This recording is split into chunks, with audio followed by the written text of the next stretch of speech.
तो पिछले वीडियो में हमने कवर किया था फर्स्ट लॉ ऑफ थर्मोडायनेमिक्स। आज के इस वीडियो में हम कवर करेंगे अपना नया topic that is heat engine.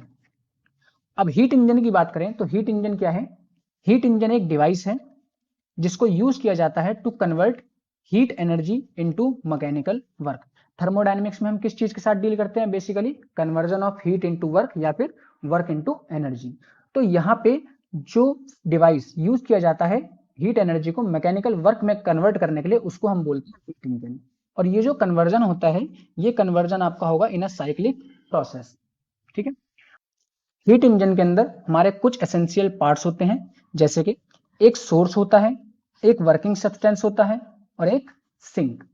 अब अगर सोर्स की बात करें तो सोर्स हमारे पास क्या है? सोर्स एक हीट रिजर्वायर है। हीट रिजर्वायर का मतलब एक ऐसा आप डिवाइस समझ सकते हो जो कि हीट को कलेक्ट करके रखता है, ठीक है, एट हाई टेम्परेचर। और जिस टेम्परेचर पे रहेगा वो कांस्टेंट टेम्परेचर है, तो वो टेम्परेचर होगा हमारा T1। तो यानी कि सोर्स जो है हमारा एक हीट रिजर्वायर हमने लिया है जो कि एक हाई टेम्परेचर पे है। वर्किंग सब्सटेंस की बात करें तो वर्किंग सब्सटेंस हमारा कोई भी मटेरियल हो सकता है जो कि परफॉर्म करेगा यहाँ पे कुछ मैकेनिकल वर्क।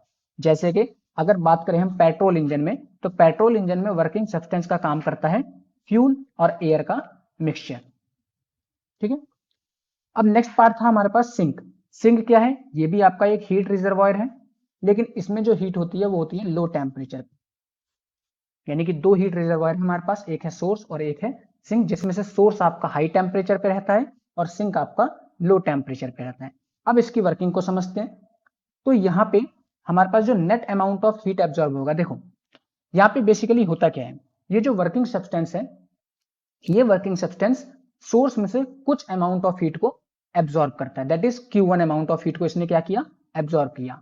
अब इस Q1 अमाउंट ऑफ हीट में से ये वर्किंग सब्सटेंस कुछ वर्क करता है और बाकी की जो बची हुई हीट है उसको रिजेक्ट कर देता है सिंक में। तो अगर हम यहाँ पे निकालें कि net amount of heat absorb कितना होगा, तो वो हमारे पास आएगा delta Q, that is Q1 minus Q2। Change in internal energy यहाँ पे कितनी होगी? Delta U equal to 0। अब चेंज इन इंटरनल एनर्जी हमारे पास 0 क्यों है? क्योंकि देखो ये जो हीट इंजन है ये आपका एक साइक्लिक प्रोसेस में काम करता है, और साइक्लिक प्रोसेस में कोई भी आपके पास सिस्टम है वो कुछ प्रोसेस के बाद वापस से अपनी इनिशियल स्टेट में आ जाता है। तो जब वो इनिशियल स्टेट में आ जाता है तो उस टाइम पे जो उसका इनिशियल टेम्परेचर था, ठीक है, और फाइनल में कुछ प्रोसेस के बाद वो वापस उसी टेम्परेचर पे आ गया, यानी कि टेम्परेचर में कोई चेंज हुआ नहीं। जब टेम्परेचर में कोई चेंज नहीं होगा तो इंटरनल एनर्जी क्या होगी? 0, क्योंकि इंटरनल एनर्जी किस पे डिपेंड करती है? केवल और केवल टेम्परेचर पे। ठीक है। तो यहाँ पे इंटरनल एनर्जी हमारी कितनी आ गई? 0। अब हम बात करते हैं work done by working substance की। तो वर्किंग सब्सटेंस के द्वारा कितना काम किया गया उसको हमने मान लिया W। अब ये W की वैल्यू हमें निकालनी है। तो W की वैल्यू निकालने के लिए हम यूज करेंगे अपना फर्स्ट लॉ ऑफ थर्मोडायनेमिक्स।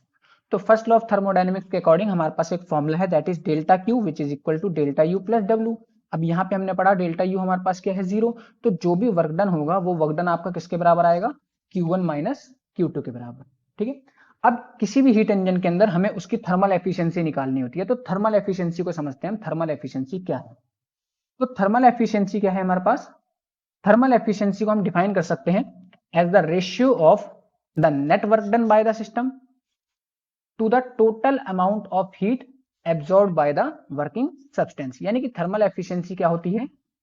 एक रेशियो है जो कि किसका रेशियो है? Net work done by the engine का to the total amount of heat absorb by the working substance. अब यहाँ पे नेट वर्क डन कितना है वो हम ऊपर निकाल चुके हैं, that is Q1 minus Q2। ठीक है। और जो total amount of heat absorb करी गई है वर्किंग सब्सटेंस के द्वारा वो कितनी है? टोटल अमाउंट ऑफ हीट जो एब्जॉर्ब करी गई थी वो थी हमारी Q1। ठीक है। तो ये आपका फॉर्मूला क्या बन जाएगा यहाँ से? अच्छा, इसको हम डिनोट करते हैं बाय सिंबल ईटा। तो ईटा हमारे पास क्या हो जाएगा? W by Q1। तो एफिशिएंसी का फॉर्मूला हो गया हमारे पास, W हम ऑलरेडी निकाल चुके हैं, दैट इज Q1 माइनस में Q2। तो ये आ गया आपके पास Q1 minus Q2 divide by Q1। तो एफिशिएंसी आ गई हमारे पास 1 माइनस में Q2 बाय Q1। अब देखो यहाँ पे, अब जैसा कि हमें पता है कुछ ना कुछ हीट हमेशा रिजेक्ट होती है सिंक पे, तो Q2 हमारा कभी भी 0 के बराबर नहीं हो सकता, और इसीलिए जो भी एफिशिएंसी होगी इंजन की वो एफिशिएंसी हमेशा क्या होगी? Less than 1। 1 से कम होगी और 0 से ज्यादा होगी। ठीक है। अब हमें यहाँ पे एक इंजन के बारे में पढ़ना है, that is Carnot engine. Carnot engine आपका एक हीट इंजन ही है, बट ये एक आइडियल हीट इंजन है। तो इसके बारे में हम समझते पहले कार्नोट इंजन क्या है। तो कार्नोट इंजन आपका एक आइडियल हीट इंजन है जो कि प्रपोज किया गया था सैडी कार्नोट के द्वारा। सैडी कार्नोट एक साइंटिस्ट का नाम है। 1824 में इन्होंने एक आइडियलाइज्ड हीट इंजन का आप बोल सकते हो एक आइडियल हीट इंजन के बारे में बताया था, ठीक है। और उनके अकॉर्डिंग ये जो इंजन था ये आपका सबसे ज्यादा एफिशिएंसी देता है, ठीक है। क्यों? क्योंकि ये एक तरह का थ्योरेटिकल इंजन है जो कि फ्री होता है किसी भी प्रैक्टिकल इंजन के डिफेक्ट से। यानी प्रैक्टिकल इंजन की अगर हम बात करें तो प्रैक्टिकल इंजन में बहुत सारे डिफेक्ट्स होते हैं, ठीक है। तो ये जो आपके पास इंजन है कार्नोट इंजन, ये एक थ्योरेटिकल इंजन है जो कि इन सारे डिफेक्ट से फ्री होता है। अब कार्नोट इंजन की कंस्ट्रक्शन के बारे में देखते हैं हम पहले। अच्छा, आपको ये ध्यान रखना है कि कार्नोट इंजन एक प्रैक्टिकल इंजन नहीं है, बस एक आइडियलाइज्ड कंसेप्ट है। तो कार्नोट इंजन की कंस्ट्रक्शन की अगर बात करें तो कार्नोट इंजन की कंस्ट्रक्शन में आपके पास मेनली कितने 5 पार्ट्स हैं। दैट इज एक आपके पास सिलेंडर। अब ये सिलेंडर क्या है? सिलेंडर होगा आपके पास एक कंडक्टिंग बेस के साथ, ठीक है, और इंसुलेटिंग वॉल्स के साथ। यानी कि जो आप सिलेंडर लोगे उसका जो बेस होगा वो कंडक्टिंग रखना है आपको, और उसकी जो वॉल्स होंगी वो इंसुलेटेड रखनी है। और इसके अंदर एक आपका इंसुलेटेड और फ्रिक्शनलेस पिस्टन रखना है, ठीक है। नेक्स्ट हमारे पास जो पार्ट है वो है सोर्स। सोर्स क्या है? सोर्स एक हीट रिजर्वायर है वही, जो कि हाई टेम्परेचर पे होगा T1। एक आपको वर्किंग सब्सटेंस लेना है, तो वर्किंग सब्सटेंस यहाँ पे हम लेंगे एक आइडियल गैस, ठीक है।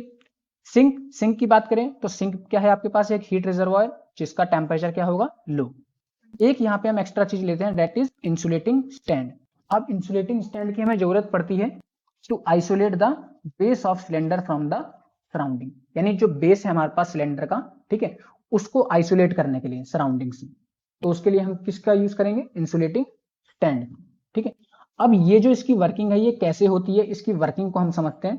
तो वर्किंग के लिए मैं आपको एक छोटा सा एनिमेशन दिखाऊंगा, वो आप देखो। तो वर्किंग को हम समझते हैं यहाँ पे।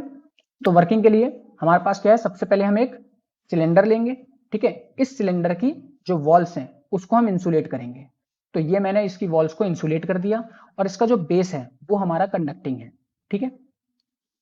नेक्स्ट आगे देखो, इसका हम वेरिएशन भी देखेंगे प्रेशर और वॉल्यूम के साथ में। अब देखो इसके अंदर हमने एक पिस्टन लगाया, ये पिस्टन आपका कैसा है? फ्रिक्शनलेस है, और ये भी आपका इंसुलेटेड है। और इसके अंदर हमने एक आइडियल गैस भरी हुई है, दैट इज दिस। ये हमारी आइडियल गैस है, ठीक है। और ये हमारा क्या है? This is our piston. अब आगे देखो इसमें नेक्स्ट, ये हमारी इनिशियल स्टेट है अभी, ठीक है। तो इनिशियल स्टेट में हम ये मान के चल रहे हैं कि इसका जो अभी प्रेशर है गैस का वो है हमारे पास P1 और V1, ठीक है।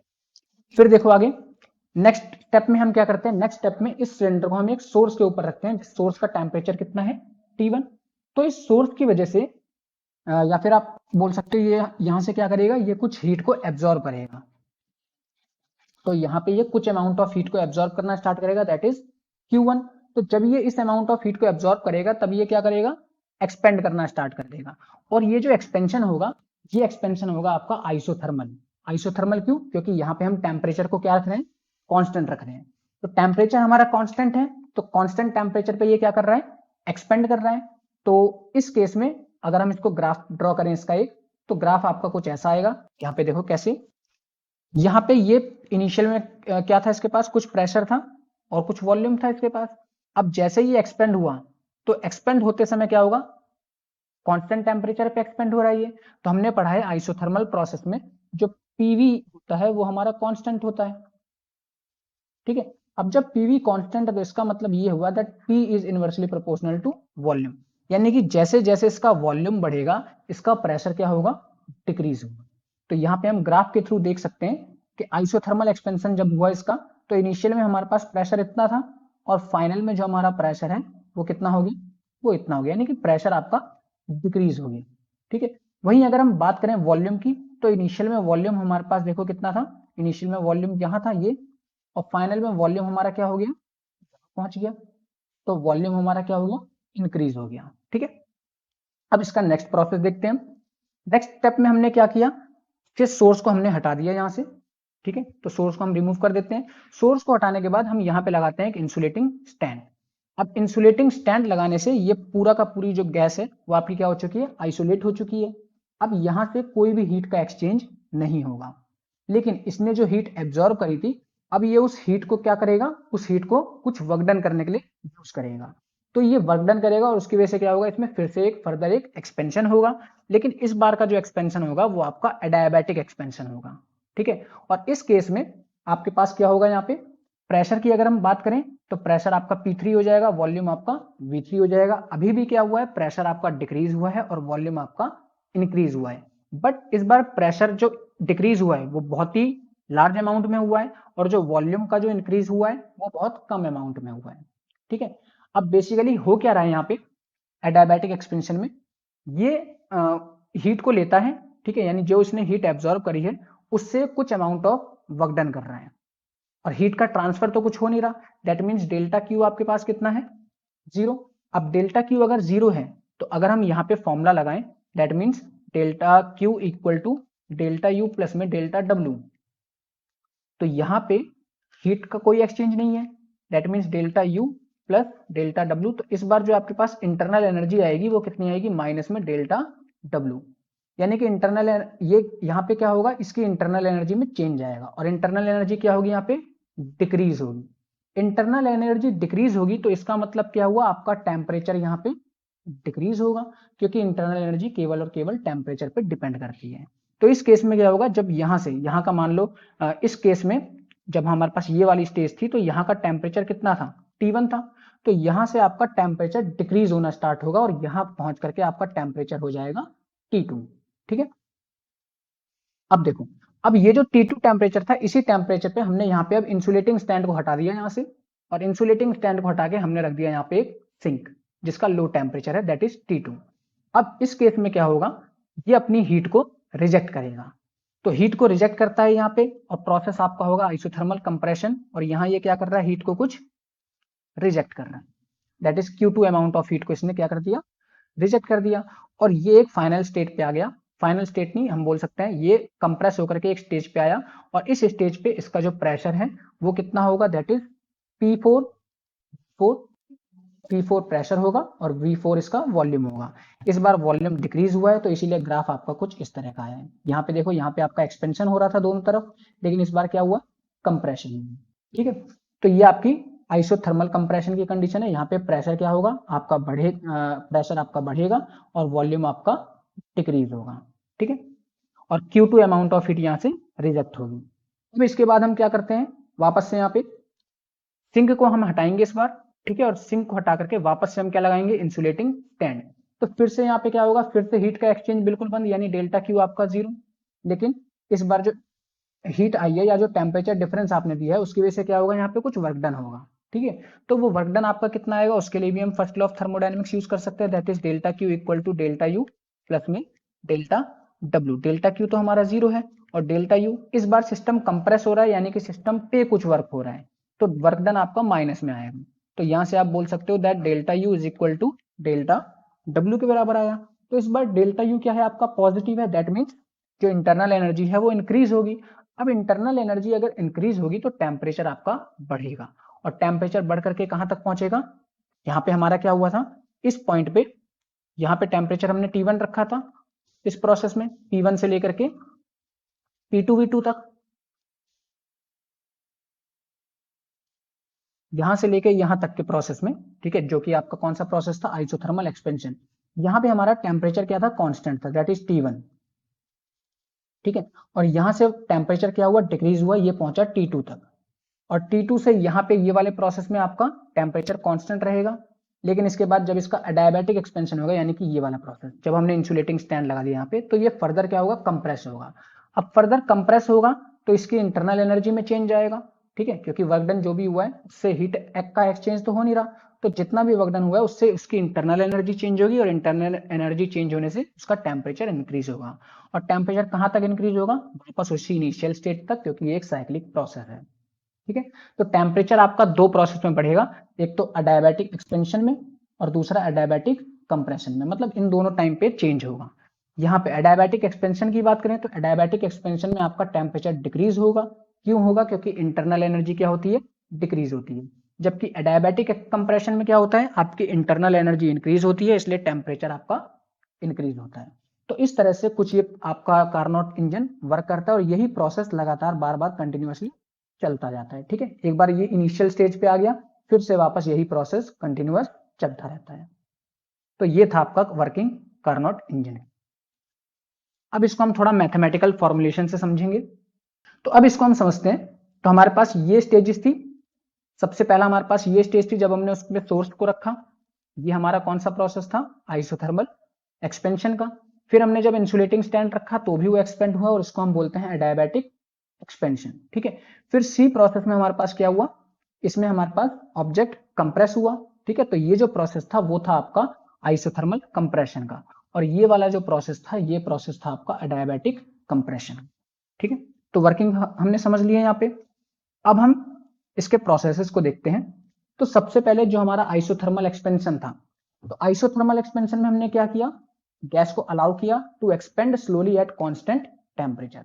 तो आइसोथर्मल एक्सपेंशन के प्रोसेस के दौरान जो गैस थी वो आपकी एक्सपेंड कर रही थी स्लोली। ठीक है, एट कांस्टेंट टेम्परेचर पे, by putting it on the source के ऊपर जब हमने उसको रखा।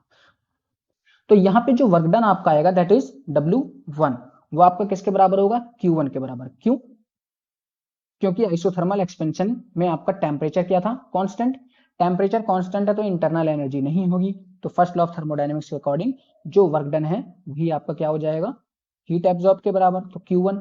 तो ये आपके पास कितना आएगा? ये हम ऑलरेडी प्रूफ कर चुके हैं आइसोथर्मल प्रोसेस में कि वर्क डन हमारा कितना होता है? Mu RT log final volume divide by initial volume. तो फाइनल वॉल्यूम यहाँ कितना है? V2। इनिशियल वॉल्यूम कितना है? V1। ठीक है, और अगर इसको हम ग्राफिकली देखें इंडिकेटर डायग्राम के थ्रू, तो ये आपका आ जाएगा एरिया ऑफ ABMKA। ठीक है, that is this area. Next हमारा प्रोसेस है एडियाबैटिक एक्सपेंशन। अब एडियाबैटिक एक्सपेंशन में क्या होता है? Gas is now placed on the insulating stand. हम गैस को किसके ऊपर रखते हैं? इंसुलेटिंग स्टैंड के ऊपर। ठीक है, and is allowed to expand adiabatically till its temperature falls to T2। तो हम उसको गैस को अलाउ करते हैं टू एक्सपेंड एडियाबैटिकली जब तक कि उसका टेम्परेचर फॉल ना हो जाए। कितने टेम्परेचर तक? T2 तक। ठीक है, तो यहाँ पे जो आपका वर्क डन आएगा एडियाबैटिक प्रोसेस में, हमने वर्क डन का फॉर्मूला पढ़ा था, mu R divide by 1 minus gamma final temperature minus initial temperature. तो फाइनल टेम्परेचर हमारे पास T2 है, इनिशियल टेम्परेचर कितना है? T1। और इंडिकेटर डायग्राम के थ्रू हम देखें तो हमारे पास वर्क डन कितना आ जाएगा? एरिया BCNMB के बराबर। ठीक है, थर्ड हमारा प्रोसेस है आइसोथर्मल कंप्रेशन। अब आइसोथर्मल कंप्रेशन में हमने सिलेंडर को प्लेस किया है सिंक के ऊपर और गैस को हमने अलाउ किया to compress constant temperature T2। तो यहाँ पे क्या होगा? हीट रिजेक्ट होगी सिंक पे, और जो हीट का रिजेक्शन होगा वो आपका वर्क डन के बराबर ही होगा, क्योंकि फिर से यहाँ पे जो टेम्परेचर है कांस्टेंट है तो इंटरनल एनर्जी क्या होगी? 0। तो W3 हमारे यहाँ पे कितना आएगा? Q2 के बराबर, और ये हमारे पास आ जाएगा mu RT2 log E final volume divide by initial volume. तो फाइनल वॉल्यूम हमारे पास कितना है? फाइनल वॉल्यूम हमारे पास V4/V3 था। ठीक है, तो ये आपका V4/V3 आएगा। यहाँ पे ये गलत है, इसको आप करेक्ट कर लेंगे। तो यहाँ पे आपके पास आएगा V4/V3। ठीक है, अगर इसको हम V3/V4 की फॉर्म में लिखेंगे तो ये आपका इक्वल टू हो जाएगा माइनस में mu RT2 log E V3/V4। आप इसको ऐसे भी लिख सकते हो। ठीक है, क्यों? क्योंकि log V4/V3 का मतलब क्या होता है? log V4 minus log V3। ठीक है, तो अगर आप उसमें से माइनस को बाहर निकाल लो तो ये क्या बन जाएगा? log V3 minus log V4। ठीक है, तो ये हम इसको फिर इस तरह लिख सकते हैं log E V3/V4। Indicator diagram के थ्रू देखें तो इंडिकेटर डायग्राम के थ्रू हमारे पास वर्क डन कितना आ जाएगा? Area of CNLDC, that is CNLDC के बराबर। ठीक है, यानी कि ये वाला एरिया, दिस वन। फिर हम चलते हैं नेक्स्ट प्रोसेस पे एडियाबैटिक कंप्रेशन में। तो एडियाबैटिक कंप्रेशन में हमारे पास क्या होगा? सिलेंडर को हम अगेन प्लेस करते हैं इंसुलेटिंग स्टैंड पे। The gas is further compressed till it returns to its initial state. Cylinder को वापस हमने इंसुलेटिंग स्टैंड पे रखा और तब तक रखा जब तक वो वापस अपनी इनिशियल स्टेट पे ना पहुंच गई। ठीक है, तो W4 यहाँ पे कितना आ जाएगा? Same formula mu RT2 minus T1। इस बार आपका फाइनल टेम्परेचर T1 आएगा, तो यहाँ पे हम इसको करेक्ट करेंगे तो ये हो जाएगा T1 माइनस में T2। ठीक है, हाँ, इसको आप फिर बाद में ऐसे लिख सकते हो, दैट इज माइनस में mu R divide by 1 minus में गामा इंटू में T2 माइनस में T1। ठीक है, माइनस को कॉमन निकाल गई।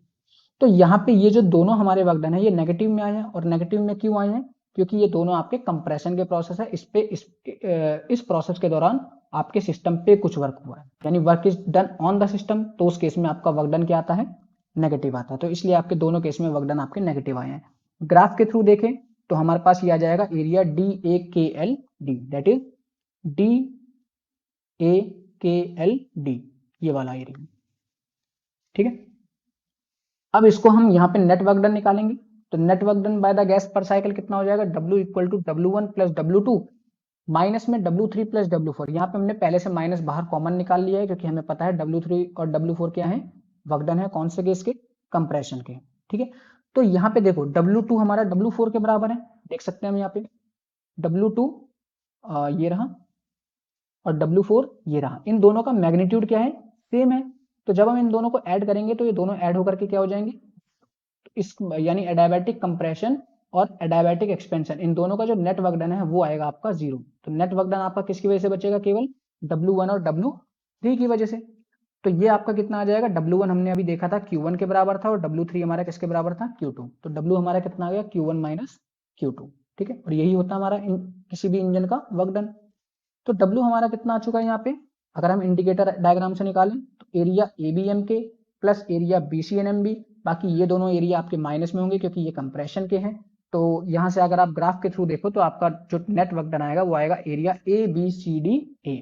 तो ABCDA कौन सा एरिया है आपका, ABCDA एरिया है आपका ये वाला, ठीक है। ये जो एरिया है आपके पास जो कि एनक्लोज्ड है, ठीक है, एक साइकिल में, तो इसको हम ये वाला जो एरिया होगा ये आपका होगा net work done by the cycle. Next आगे देखते हैं हम इसमें। अब हम निकालेंगे कार्नोट इंजन की एफिशिएंसी। तो कार्नोट इंजन की एफिशिएंसी निकालने के लिए हम वही फॉर्मूला यूज करेंगे, नेट वर्क डन पर cycle by the engine to the amount of heat absorb पर साइकिल। ईटा का फॉर्मूला क्या हो जाएगा आपके पास, net work done divide by total amount of heat absorb. तो यहाँ पे W हम निकाल चुके हैं, that is Q1 minus Q2 divide by Q1। तो ये फॉर्मूला आ गया आपके पास 1 माइनस Q2 बाय Q1। अब Q2 हमें पता है कितना है, mu RT2 log E V3 bye V4, ठीक है। और ये कितना है आपके पास, mu RT1 log E V2 by V1। यहाँ पे आपको केवल मैग्नीट्यूड रखना है। तो अब यहाँ पे देखो V2 by V1, V2 by V1 ये आपका एक्सपेंशन रेशियो है, और V3 बाय V4 ये आपका कंप्रेशन रेशियो है। और हीट इंजन में या फिर किसी भी हीट इंजन में आपको ये याद रखना है कि जो आपका एक्सपेंशन रेशियो होता है वो आपका कंप्रेशन रेशियो के बराबर होता है। तो इसका मतलब V3 बाय V4 आपका V2 बाय V1 के बराबर है। और जब ये दोनों इक्वल होंगे तो इसका मतलब ये वाला टर्म आपका कैंसिल हो जाएगा, इससे आप ये काट दोगे, R से आपका R कैंसिल हो गया, तो आपके पास एफिशिएंसी का फॉर्मूला कितना आ गया, 1 माइनस में T2 बाई T1। तो आज की वीडियो के लिए इतना ही। नेक्स्ट वीडियो में हम कवर करेंगे हमारा next topic, second law of thermodynamics.